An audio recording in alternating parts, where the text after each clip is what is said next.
จริงๆแล้วควันไล่ยุงเนี่ยมันเป็นข้ออ้างที่จะทำตามความฝันสมัยละอ่อนที่จะทำระเบิดควันตามในเกม Counter Strike แต่สมัยนั้นความรู้น้อยบวกกับอุปกรณ์ไม่ค่อยพร้อมเท่าไหร่นะครับทำระบบดึงไม้ขีดไฟอย่างนี้แหละครับแต่ก็ไม่ติดเท่าไหร่เพราะว่าเป็นไม้ขีดไฟตาพญานาคที่โดนความชื้นแล้วก็บรรลัย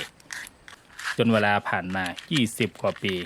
ไถมือถือไปเจอไม้ขีดไฟตราพริกที่จุดติดง่ายแม้จะโดนความชื้นความเป็นละอ่อนก็กลับมาบวกกับข้ออ้างที่ว่าจะเอามาไล่ยุงโดยจะใช้ยาจุดกันยุงนี่แหละครับเป็นสารตั้งต้นจะทำให้มันติดไฟด้วยดินประสิวหรือโพแทสเซียมไนเตรตโดยตามให้ละเอียดทั้งยากันยุงและดินประสิวเพื่อจะเอามาผสมทดลองก่อนอัตราส่วน1:1 2:1 และ3:1สรุปอัตราส่วนยากันยุง2ส่วนดินประสิว1ส่วนเป็นอัตราส่วนที่เหมาะสมที่สุดเพราะไม่หมดจดและติดไฟง่ายเมื่อได้ส่วนผสมลงตัวแล้วก็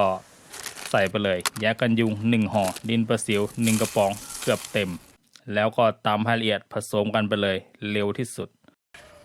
ต่อมาก็มาทำตัวจุดชนวนด้วยการตัดแถบข้างไม้ขีดไฟตราพริกเอามางอนะครับแล้วลอกเอาเฉพาะกระดาษที่ชุบฟอสฟอรัสแดงมาติดเทปกาวและติดห่วงดึงปลากระป๋องตัดกระดาษแข็งเป็นวงกลมนะครับเพื่อเป็นตัวปิดหน้ากระป๋องเจาะรูเป็นแนวยาวนะครับข้างขอบเพื่อจะเอาแถบฟอสฟอรัสแดงที่เราเตรียมไว้เนี่ยเสียบเข้าไปแพ็คไม้ขีดไฟ8อันติดกาวให้หัวไม้ขีดไฟจ่อกับแถบฟอสฟอรัสแดง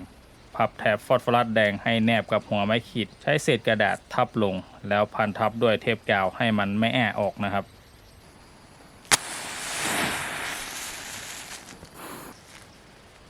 บรรจุยากันยุงที่ผสมดินประสิวเรียบร้อยลงในกระป๋องแล้วอัดให้แน่นพอดีนะครับทั้งหน้าก็เอามือกดแล้วใส่ตัวจุดชนวนลงไป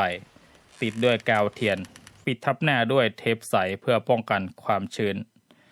แล้วติดฉลากเพื่อความเท่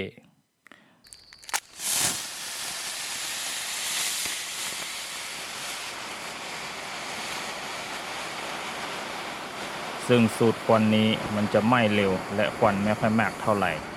พอเน้นไปที่ทำง่ายส่วนผสมน้อยแค่ยากันยุงกับดินประสิวใครมีสูตรเทียนไขทูบกรรมฐานน้ำตาลได้ควันเยอะๆนะครับนานๆก็บอกกันที่คอมเมนต์ได้นะครับสวัสดีครับ HJ สารพัดสร้างนวัตกรรมแบบบ้าน